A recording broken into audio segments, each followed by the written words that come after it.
Bonjour. Today I learned about the French accent marks.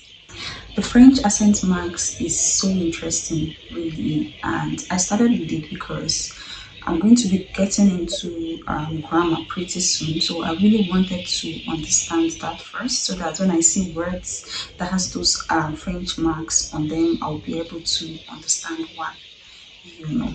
So I learned today that there are about five French accent marks. And the first one is the accent aigu. The second one is the accent grave. The third one is the accent circumflex. The fourth one is the accent terma. And the fifth one is the accent cecidio. So far, I've been able to understand what each marks mean.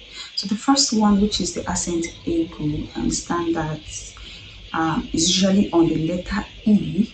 It has a tick mark that goes up on top of the E. Now, usually the E letter sounds er, but as a result of this mark on top of the E, it now becomes a, kind of like smile and then make the sound a a exactly. So you see the sign in words like parley, which means spoken, or you see this word in words like fatigue, which means tired, I mean fatigue, right? So this is for the accent able, right? And the next mark, which is the accent grave, just like grave. So we have the marks on the letters E, we have it on the letters A and on letters U. So the accent grave has its letters with a tick mark that goes down. Good. Now, I also came to realize that for the letters E, remember, like I said, letter E ordinarily sounds but when you see the accent mark grave on the letter E, it becomes eh, eh. The egu was the grave is now eh, exactly. So these marks are not found at the beginning of a word, but rather in the middle of a word or at the end of a word. An example would be apres, which means after, or per, which means father. Okay. Now for the A and the U, there is really no much difference. The only difference is that it is used to differentiate other words of same spellings. Okay. For example, we have the la and the la. Now, the la without the mark means the, while the la with the mark means there. Okay. Also, the OU without the mark means or, and the OU with the accent mark means where. Are you seeing it? So it's just used to differentiate other words with similar spellings. Okay, so that is it for the accent graph. So moving on to the accent circumflex. The accent circumflex are usually found on the words A, E, I, O, U, like the vowels. Okay, just like the accent graph on the A and U, the accent circumflex is used to differentiate words of similar spellings and pronunciations but with different meanings. Okay, you know how in English word we have words that have the same meaning. For instance, words like back. Back means to back like a dog, and back can also mean the back of a tree.